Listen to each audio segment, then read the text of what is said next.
Hi, this is Raymond Watts from Pig, and you are watching Concerts That Made Us.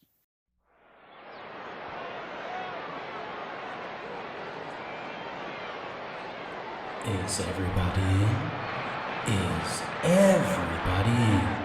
The show is about to begin.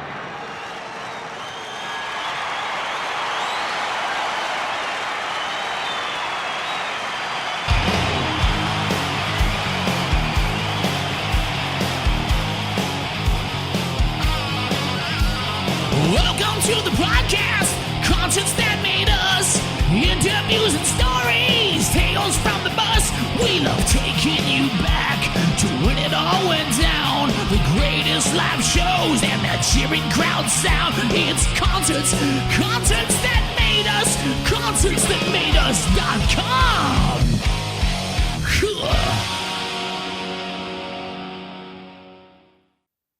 Raymond Watts, you're very welcome to Concerts That Made Us. It's great to be here. It's lovely to be talking to you, Brian. It's an absolute honor now. I'm looking forward to diving into your music over the next bit. First off, you recently released the album Red Room. Can you take us deeper into it if you can? Well, the first thing off the bat is it was a lot more collaborative. Usually Pig is me with two hands very firmly on the steering wheel. Although I've worked with some really interesting people, and this was the one where there was the most co-writing with a guy called Jim Davies of Pitch Shifter and worked with The Prodigy for a long time,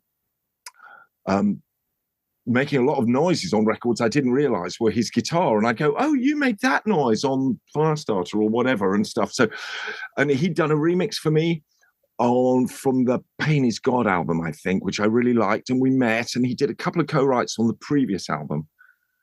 Or maybe he remixed on Risen, I can't remember. And I really liked the way he was very trusting. He'd put ideas down, musical ideas, and send them to me, and I'd sort of cut them up and repeat this bit and get rid of that bit. And he was very relaxed about it. So very kind of generous. And weirdly trusting, which was kind of more for him. No, but it seemed to work really well.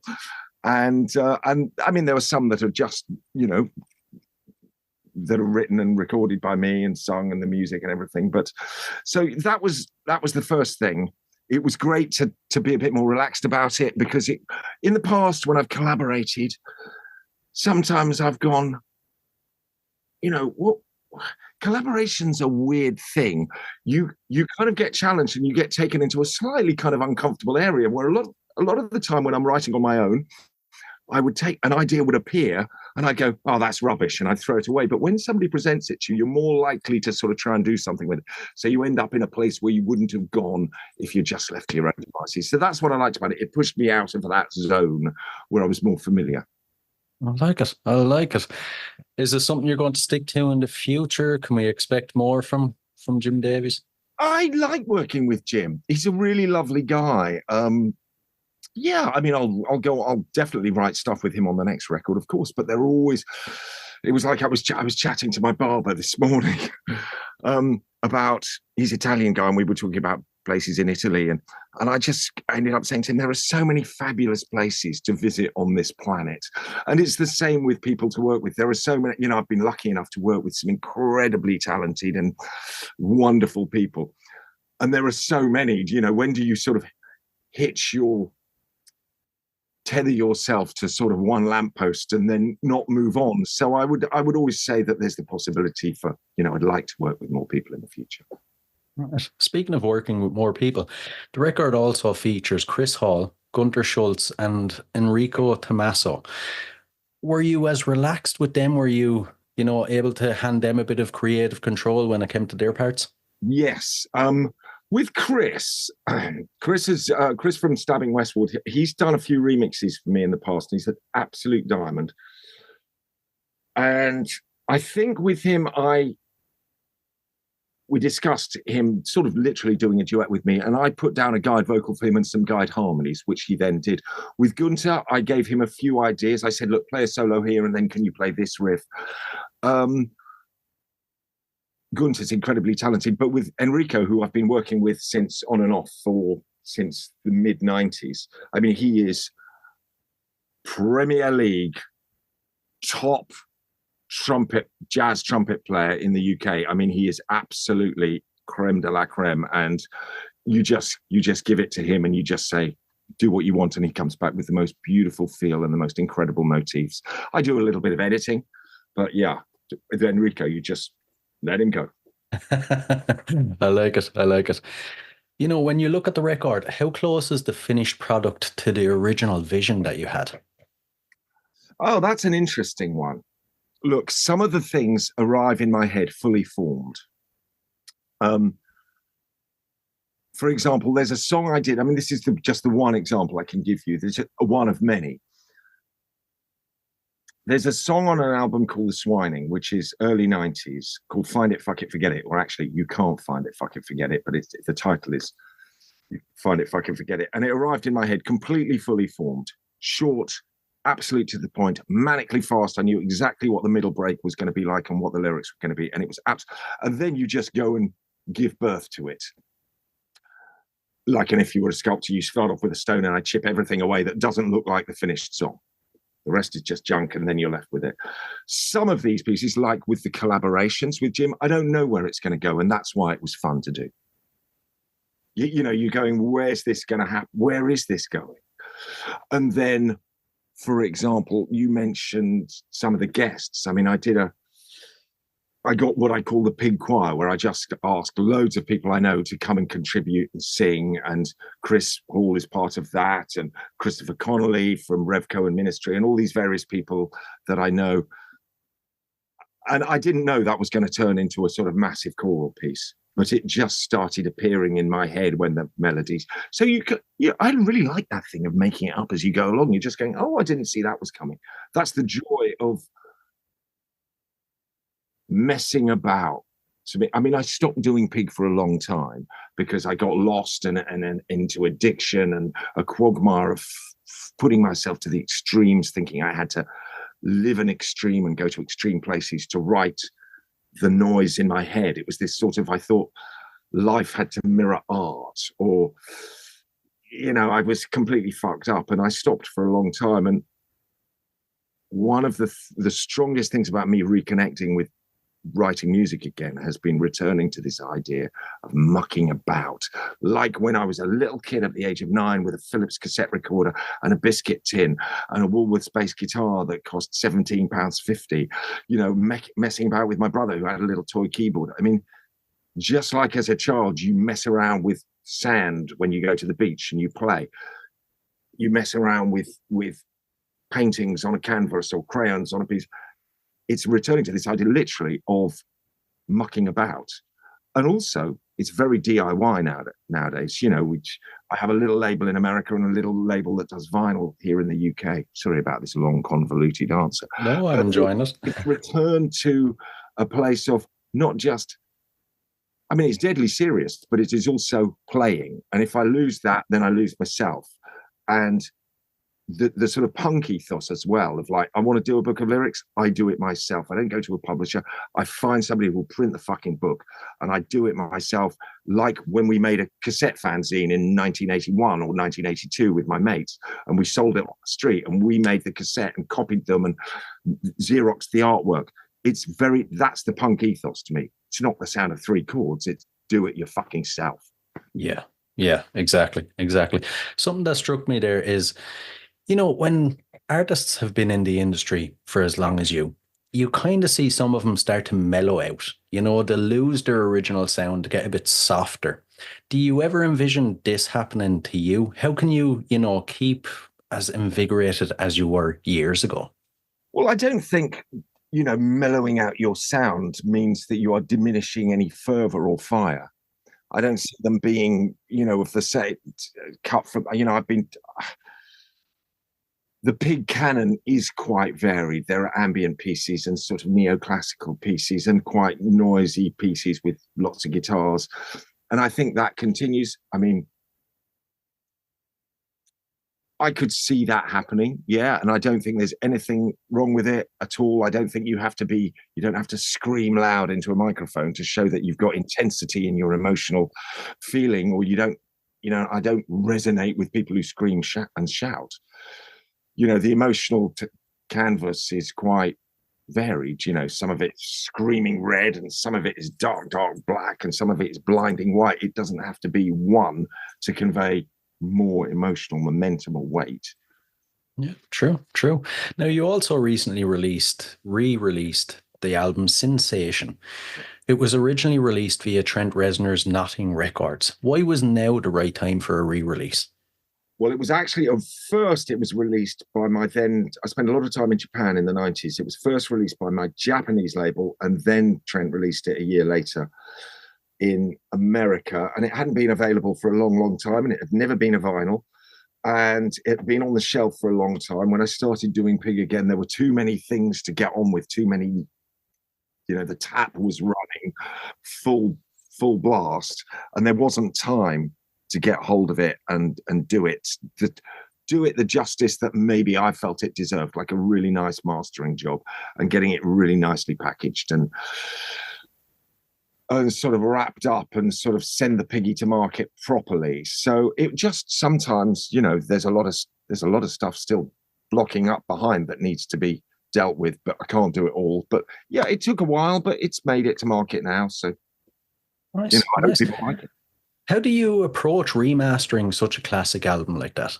Well, I have a brilliant guy at Abbey Road who does the stuff. He does the job, and I just send it to. I used to go to mastering sessions and sit next to the guy. But I just leave them to get on with it. And Tom, who works over there, literally just I give him a few thoughts. And I say, it needs a bit more, down in the sort of 50, 60 hertz and all. He'll get to it and he'll send it back and I'll go, well, maybe it's a bit over limited, or maybe you could, it's just what it is. And then we go back and forth and then I go, that's great. I like it. With so much time that's passed since the original release, you're older, probably wiser, you're a different person. Do the ideas in Sinsation still speak to you or resonate with you today? That is really, that is an interesting one. It was quite odd to go back and listen to it carefully for the first time, because I think I mentioned earlier about how I felt I had to I think I'd lost my imagination and I had to experience everything that I wrote about, And I don't know if what was driving what, the cart or the horse or the horse or the cart. There was this sort of symbiotic, destructive, I suppose a lot of sort of self-loathing and sort of desperation. And when I was listening to it, it was quite, well, first off, I was quite surprised by the intensity, the inventiveness. Some of the stuff I was, wow, how did I do that? And I did it with Steve White as well. And I was locked in a studio.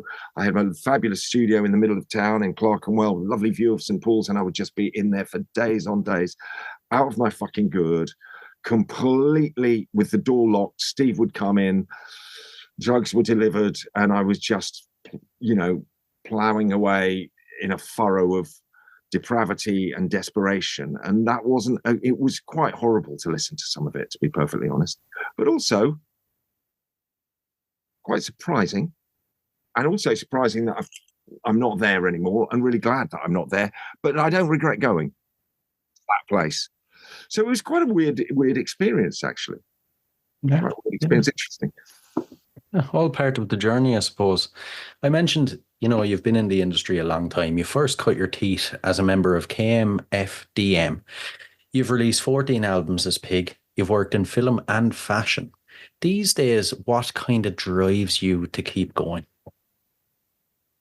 Well, that is something that is a mystery to me. And that is something so I stopped doing Pig for, in about 2002, 2003. I was just riddled with addiction and I was in a really bad way. And I was just out of ideas, and I'd been going full beans since the early 80s when I started. KMFDM wasn't my first band. I'd been in lots of bands before that. And I'd worked a lot with some real kind of proper industrial pioneers, which was fabulous. And when I stopped, it was just because my muse had left the building, and when it came back, it just came back really suddenly, and I don't know where it comes from, and I don't want to know, because if I start looking, where's this coming from? It'll sort of disappear. I might hex it. So I just assume that that more stuff will be coming if it dries up. If the well goes dry, then I won't. Then I'll stop. But at the moment, I seem to be lucky enough to have there's a kind of an energy flowing, and I'm very, very glad about that. I don't know where it comes from, and I don't want to know, because it might bolt and scare and bolt. I think I'd take a similar approach myself. Yeah, I wouldn't want to look too deep. Now, exciting news ahead. On September 28th, you're launching the Heroin for the Damned tour. Tell us all the details. Well, the details are it's bloody long. I mean, I think it's like 43 dates. I mean, there's a lot of shows for a bunch of old guys to it's quite a mountain. But I was supposed to go in 2020. I think we talked about going out with Three Teeth, but of course COVID knocked that on the head. 2021 knocked that on the head. Haven't been since. And I think I did the US in 2016, 17, 18 and 19. And so it's been a while since we've toured out there. And you know what? America is extraordinary. It's like it's like a train wreck. You can't take your eyes off it. It's like, it's that awful kind of thing. Like, it's the best of everything and the worst of everything. And it's fabulous. And it's just great traveling around that huge, weird country. It's such an odd thing. And since I started doing it recently on a much smaller scale, a much more modest scale, and we take a van and there's none of that tour bus shit. It's gone from I was never happy touring in the 90s when it was all a little bit more grand. I was always in the back lounge of the tour bus, cussing and getting out of it and weeping and throwing my hands in the air.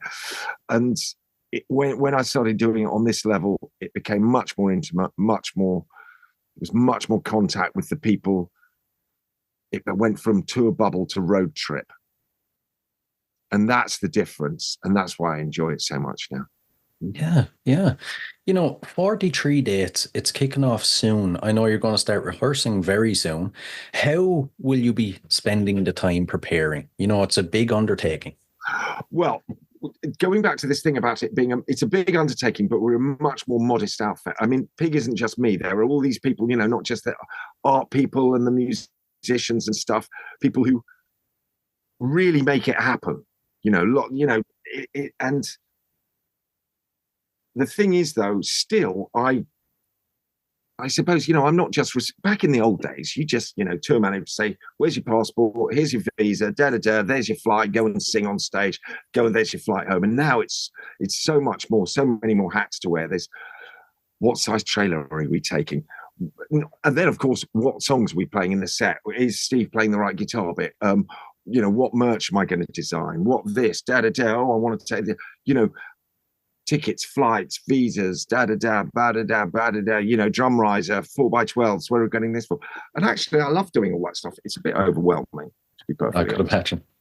But it's a great undertaking. It's great fun. And I'm lucky enough to work with. The difference between now, I just work with people I really like. That's the bottom line for me. I just work with great people, and so obviously there are bumpy moments, but generally, it's a joy. Good to hear. Interesting one for you. Aside from ticket sales, what makes a successful tour for you? Okay, honestly, this is what I say to everybody at the beginning. The most important thing is getting around in one piece, and we all go home. And if we take home a little bit of money, that's great. But maybe I'm showing my age now. I never gave a fuck about this stuff before. Getting round in one piece is the bottom line, And obviously, you really want people to like it, and you want them to enjoy it, and you want to enjoy it, and not lose your shirt, really.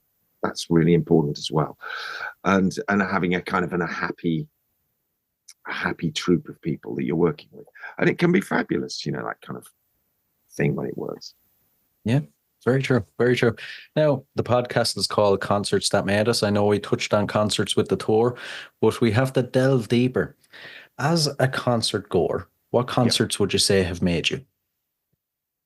Okay. When I was a young guy, when I was 16 and I was thrown out of school, and that was early 1978, and the punk wave had been going since 76, which I probably started, you know, being involved in that in 1977 and going to, you know, sing the Ramones when they were first here with on the same bill as the Talking Heads, and we saw the, you know, the Clash a lot and the Damned and all these wonderful bands, and that was, I can't really pick one out.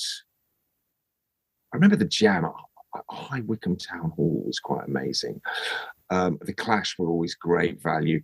But for me, in a different sense, I was lucky enough to work with them. I did their front of house sound, so I saw them a lot. But working with Einstürze and Neubauten in the very early 80s, when they were absolutely burning at their brightest, there were some gigs that we did that were, I mean, that was the great thing about them. There was no set list. Blixer would tell me what the first song was, and that was it. And then it was completely organic. And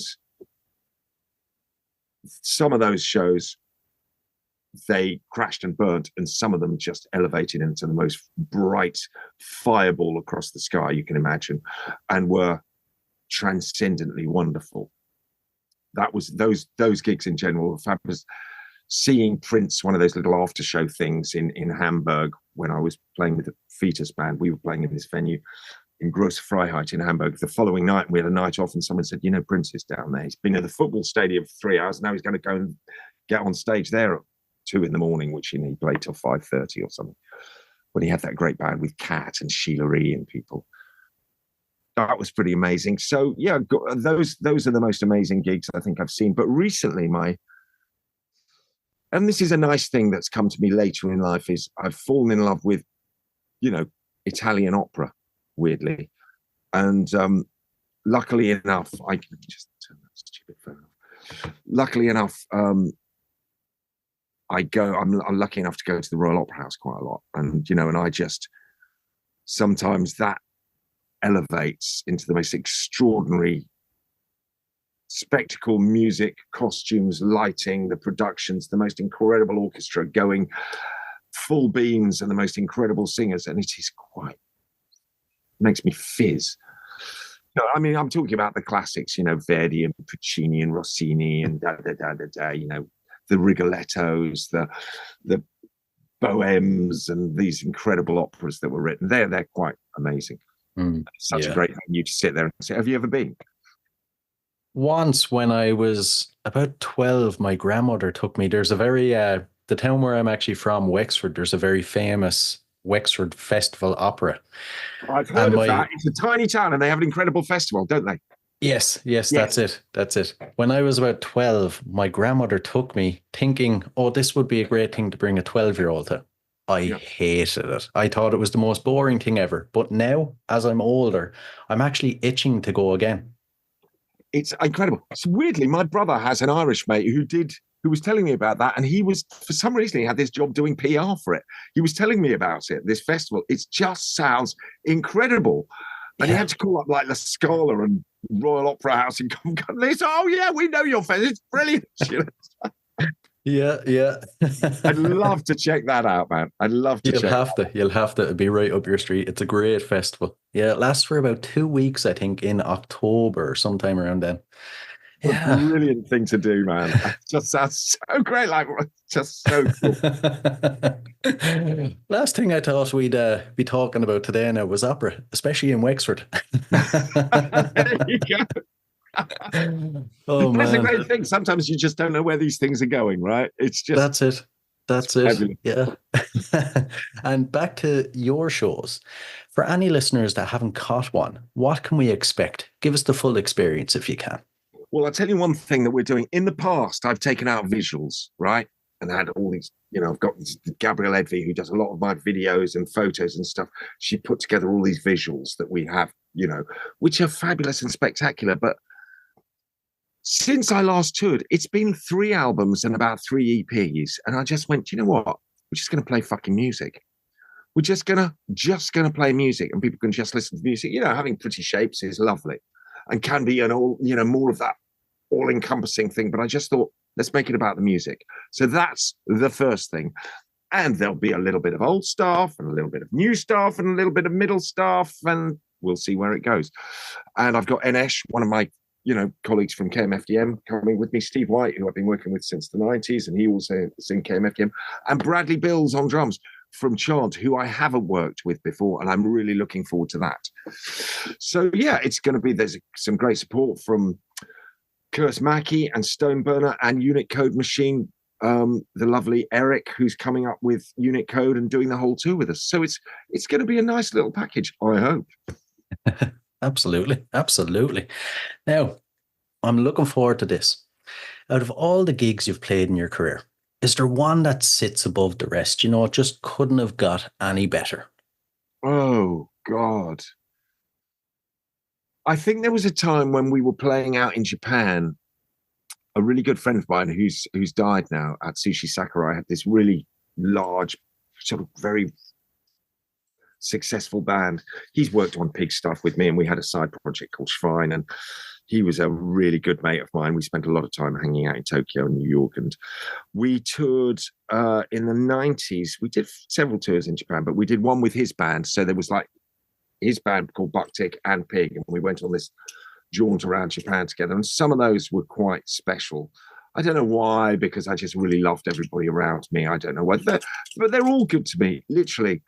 It's like, I love dogs, and the nicest dog I've seen is the last one I've seen. And, and I love food, and the nicest meal I've had is the last meal I've had. So I can't really go, that was the apotheosis. And since then it's been downhill, because I'm always kind of looking forward. But thinking about it, that was quite special back then, because it was a great bill. It wasn't just us, it was them. It was being with them. So it wasn't really about Pig. It was this whole thing where the sum is, the whole is greater than the sum of the parts, or something like that. Yeah. Sounds like one of the most perfect gigs now. And here's a fun one. The gigs in the past, is there one that you would consider the worst? Everything fell apart, and how did you overcome it? With Pig gigs? Yeah. Fuck. Oh, I mean, there've been too many to mention. Jesus. God. I mean, where would I start? I mean, I remember once being in Seattle in the Moore Theatre, and I was chatting to the late Bill Rieflin, drummer of Ministry, and he played in loads of fabulous bands. And I was, lost in the backstage, and suddenly Bill goes, that sounds like Pig on stage, stuff like that. And because they couldn't find me, I'd just been off, and that I'd missed had to run on in sort of complete I think I was wearing a green tracksuit. I don't know why the fuck.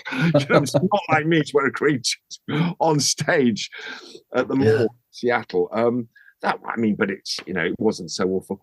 I like to think we never give a bad show, Brian. Exactly. That's the spirit. That's the spirit. I jest, of course. Even when we're bad, we're good. Exactly. And when it comes to showtime, your pre-show and post-show, how do you psych yourself up? And then afterwards, how do you like to wind down? Oh, well, I used to be get completely fucked up. Of course, the only way I could wind down was by winding up. It was just like so boring and nauseating, and so fucking stupid. But I'm always the last to wake up to things, and I was the last one to wake up to the fact that I was a complete fucking idiot. When you're lost, all you have to do is say I'm lost, and you're surprised how many people can say, hey, I'll show you the way out of here. But nowadays, really, I mean, I just like to, I'd literally just like to, I kind of, as soon as something's done, usually I'm actually looking, wind down, have a cup of tea. I don't fucking know. I'd love to have a shower. That's the one thing about one thing I hated about tour buses, you couldn't shower. I love going and having a fucking shower and putting on clean clothes or just getting into bed. It's kind of a weird thing. And you were talking earlier about, where does the, sort of where's the muse come from? Where's the energy and stuff? And generally, I tend to, luckily, and this is just, what I find is I generally sort of am always looking down the track at what's coming up. So, I mean, for example, a record arrived the other day, blah, blah, blah. Here's the new record. And I look at it and I go and I look at the printing, and then I put it on one side. And when my book of lyrics arrives, so, it's been months and years. And then you just go, that's all right. And, so when we do a show, I'm kind of thinking about the next one. Right. Well, I like to chat to people who've been there if they're around. Yeah. And before we dive into the last couple of questions, then, future plans for after the tour, what can you share with us? Going to be writing and recording new material. There's some stuff already on the back burner. I like sort of looking to, but again, going to chatting to the guy who was cutting my hair today, talking about all these fabulous places in Europe that I haven't been to. I've got this desperate urge to go to Poland, and then go back and see some of my mates in Berlin, because I always love Berlin. So yeah, I like to sort of do a few things, but I love being in the studio, and it's just, I just love mucking about, making noise, and I'm always writing lyrics. That's the thing that's changed, writing in a different way from the way I used to write. And yeah, so a bit of travel and a bit of recording, and a lot of recording. Nice. Might be a while off yet, but any plans to tour or not Ireland, but the EU, UK, maybe Ireland? I would love to play in fucking Europe, and I include, obviously, Ireland in that, because but I think the absolute fucking shit show of Brexit has made it difficult for a lot of small bands. Yeah. Talk about the worst self-inflicted wounds fed by just beggars belief, doesn't it? Talk about cutting off the branch that you're sitting on. Yeah. Just crazy. Don't get me started on Brexit. Oh, lovely. We'll have to see what happens in the future. We will be doing a few shows, just a handful of shows in the UK early in. It might be February. So then you heard it here first. I was just talking to the booking agent yesterday. So yeah. Nice. We'll dive into the last couple. So there are a couple of fun random ones, but I'm looking forward to your answers. First off, you're considered a legend. You've done so much. How do you stay grounded? By not listening to shit like that. Perfect answer. The next one, besides music and everything else, what are you currently obsessed with? Oh God. All sorts of weird things. I'm obsessed with the perfect green grape, which I like to have a nice bite, consistency. I like it to come out of the fridge the right way. I'm obsessed with the perfect ratio of, I went out Japanese last night, and the perfect ratio of, in nigiri sushi, of the rice, the temperature of the rice, the proportions, the amount of wasabi, I'll obsess about that. I think I have quite a obsessive kind of thing. What am I currently obsessed with? Yeah, those sorts of things. The list is kind of pretty endless, actually. Right. I think you can think I'm a complete and utter fuck up if I kind of got into it. Yeah, but I get pretty obsessed with. Sometimes I do get pretty obsessed with opera. Actually, I think I went to see Tosca 3 times. There was the last run of Tosca was on at Covent Garden at Royal Opera, and I think my girlfriend Susie was going, you are such a fucking addict, and I was going, no, it's it's great. And but this way, then obsessing about stuff like that. But yeah, that's healthy for me. Yeah, true. The next one, it's a bit strange. If you had to spend 24 hours locked in a room with any musician from history, who would it be? Oh, wow. Wow. Well, I mean, if you think about it, really, for 24 hours, right? Mm. I mean, think about it. If you were locked in there with Prince, you'd come out with about fucking 6 albums, you know? True. I mean, I wouldn't be able to keep up. I would be like riding on the coattails all the way, but it would be quite amazing to be, you know, just on his shoulder, having a little look at the creative process. I mean, talking about a prolific genius. Absolutely. Yeah. He's a perfect choice. And the final one, what's your go-to album? An album you constantly revisit? Oh God. There are so many. There are bits. I mean, Magazine, The Correct Use of Soap, Mountain, Flowers of Evil, The Live Side, some of the Durutti column stuff. You know, the Durutti, Vinnie Riley's column that was on Factory Records. A couple of songs from the Psycho. I don't know about albums, but I'm quite kind of picky about stuff. Psychedelic Furs have done some. I mean, it really depends. Some of those ones I've mentioned. I mean, the thing is, though, there is such a vast, incredible array of amazing music. What I would say today right now is my must-visit recording of whatever. Tomorrow I will completely have forgotten about and be into something different. I get you. Bit like that myself. Yeah. Listen, Raymond, I have to say now, this totally surpassed my expectations. It was absolutely fantastic. Thanks a million. Brian, it's been an absolute pleasure. Thank you so much for taking the time to talk to me, and I've really, really enjoyed it.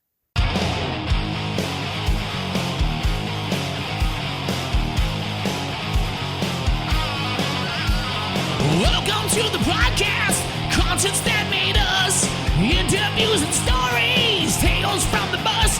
We love taking you back to when it all went down. The greatest live shows and the cheering crowd sound. It's concerts that made us, concertsthatmadeus.com.